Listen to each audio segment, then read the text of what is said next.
MRI की machine मुहैया करवाएंगे, क्योंकि सभी को एक साल में देना पॉसिबल नहीं है। और मुझे बहुत खुशी है कि पहला ही जो उन्होंने रिलीज किया MRI का वो हमारे कठुआ मेडिकल कॉलेज के लिए किया। तो मैं समझता हूँ ये 18 करोड़ की सौगात कठुआ के लिए बहुत ही महत्वपूर्ण है, क्योंकि अक्सर जो हमारे लोग बीमार होते थे, कोई कैंसर पेशेंट है, हार्ट की पेशेंट है, और जहाँ जो हमारे रोड ट्रैफिक एक्सीडेंट्स में जिनकी इंजरीज होती हैं उनको MRI की जरूरत रहती है। और ये फैसिलिटी यहाँ नहीं होने की वजह से या तो उनको जम्मू जाना पड़ता था, जहाँ कहीं अमृतसर या दिल्ली जाना पड़ता था। तो क्योंकि हमारे मैक्सिमम जो 70% लोग हैं हमारे गरीब लोग हैं, तो एक तो वो जा नहीं पाते थे, अगर जाते तो उसके आना जाने का खर्चा अलग, टाइम की वेस्टेज अलग, और इतनी देर में वो डायग्नोज के आने से पहले काफी लोगों की जाने भी चली जाती थी। तो इस फैसिलिटी के आने से वो एक तो वो हमारे लोगों का टाइम भी बचेगा और लोगों को टाइमली वो डायग्नोज हो पाएंगे कि उनकी क्या प्रॉब्लम है, और उनका सही ट्रीटमेंट होने में एक बड़ी मदद साबित होगी। और ये जो सारा पैसा है ये हमारी केंद्रीय सरकार, जो हमारे आदरणीय प्रधानमंत्री जी हैं, जिनका हमेशा ही जम्मू कश्मीर की तरफ बड़ा झुकाव है, बड़ा प्रेम है, लगाव है, उन्होंने ये पैसा मुहैया कराया। और मैं इस मौके पर उनका भी शुक्रिया अदा करता हूँ। और हमारे आदरणीय हेल्थ मिनिस्टर जो हैं, यूनियन हेल्थ मिनिस्टर आदरणीय JP नड्डा जी, उनका भी शुक्रिया अदा करता हूँ। और खास करके हमारे जो मिनिस्टर ऑफ स्टेट हैं, प्राइम मिनिस्टर ऑफिस में डॉक्टर जितेंद्र सिंह जी, जो हमारे लोकप्रिय नेता भी हैं और हमारी संसदीय क्षेत्र के मेंबर पार्लियामेंट भी हैं, उन्होंने भी इसमें बड़ा कीन इंटरेस्ट लिया और ये इंश्योर किया कि ये पैसा मिले जम्मू कश्मीर को। और उसी की वजह से आज ये पॉसिबल हुआ है कि हमें ये फैसिलिटी मिली है। मैं इस मौके पे हमारी अपनी केंद्रीय सरकार का और हमारे यूनियन हेल्थ मिनिस्टर और डॉक्टर जितेंद्र सिंह जी का बहुत बहुत शुक्रिया अदा करता हूँ कि ये फैसिलिटी हमें दी उन्होंने।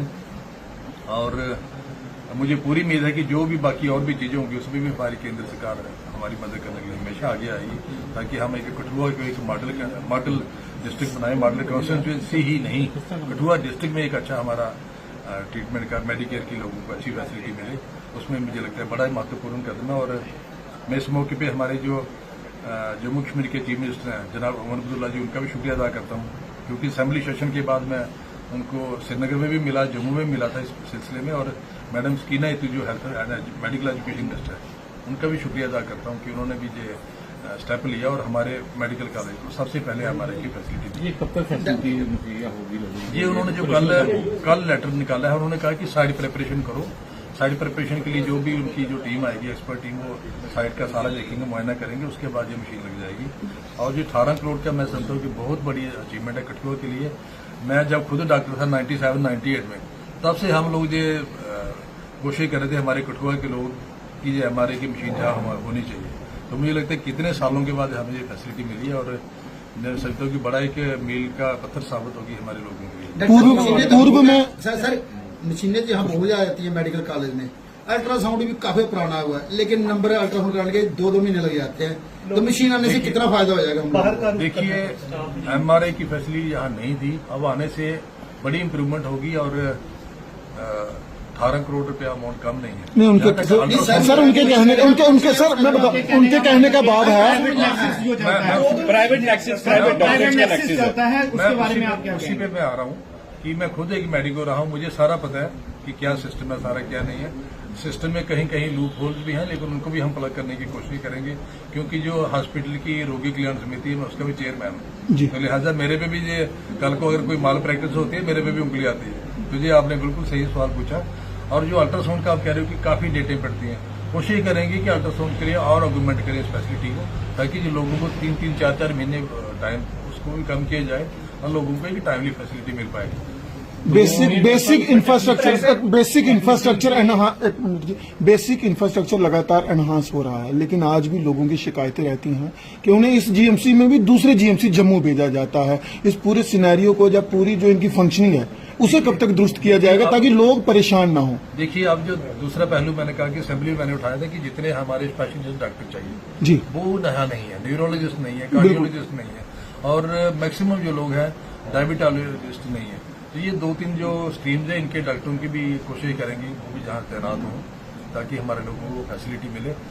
तो ये मैं समझता हूँ कि कठुआ के लोगों का आपके माध्यम से मुबारकबाद देना चाहूंगा कि ये सिर्फ कठुआ के नहीं, पूरे हमारे डिस्ट्रिक्ट के लोगों को GMC कठुआ का रेफर हॉस्पिटल का टैग जो है बड़ी देर पहले से मिल चुका है। बिल्कुल, अब इसके आने के बाद बिल्कुल उसको कम करने की कोशिश करेंगे। और हमारे मैं इस मौके पे अपनी जो कठुआ की डॉक्टरों की टीम है उनको भी मैं अप्रिशिएट करूंगा कि डिस्पाइट कम मैन पावर होने के बावजूद वो इतना बड़ा इंफ्रास्ट्रक्चर को संभाल रहे हैं, चला रहे हैं सर्विसेज को।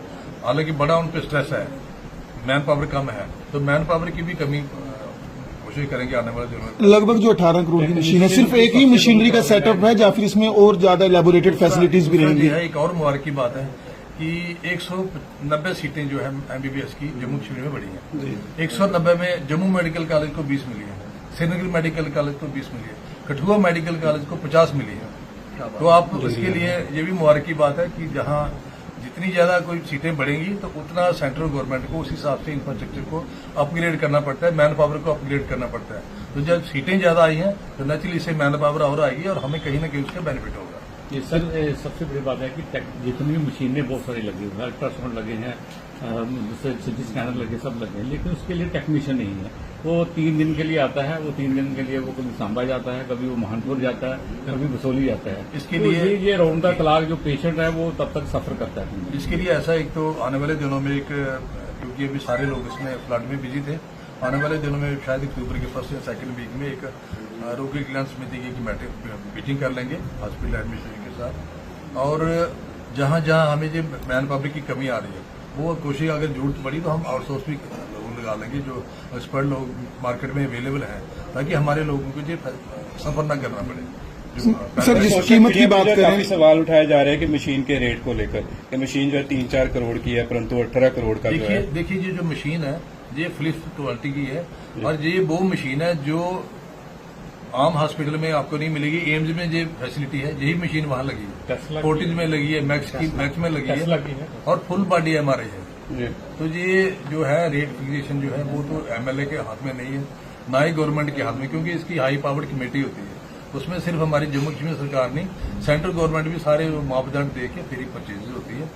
तो आने वाले समय में किस तरह की फैसिलिटीज को एनहांस किया जाएगा, क्योंकि लगातार जिस तरह से आबादी भी बढ़ रही है, एरियाज भी बढ़ रहे हैं और लोग भी चाहते हैं उन्हें बेटर फैसिलिटी मिले हेल्थ। बिल्कुल जी, हमेशा हमारी कोशिश रहेगी कि कठुआ में मेडिकल फैसिलिटी को और ज्यादा बूस्ट मिले, ताकि इसमें हमारा सारा ये डिस्ट्रिक्ट है, हमारी अपनी भूमि है, मातृभूमि है, तो कोशिश करेंगी और ज्यादा। बीइंग एमएलए आपकी क्या कुछ रिकमेंडेशन बात करें, कल आपने भी दौरा किया, एक वीडियो जो है बड़ी ज्यादा वायरल हो रही है जिसमें बताया जा रहा है बाथरूम की कंडीशन, हमने भी हालांकि जाके देखी है, बड़े गंदी कंडीशन है बाथरूम की और लगता नहीं है वो बाथरूम जो है यूज करने लायक है। मुझे भी बताइए कि जो लेबर रूम का बाथरूम है उसमें थोड़ी प्रॉब्लम थी। मैंने कल ही प्रिंसिपल को कहा कि उसका हमने जो आरकेएस की मीटिंग हुई थी उसमें मैंने कहा था कि उसको इम्प्रूव किया जाए और वो काम लगे हुए हैं।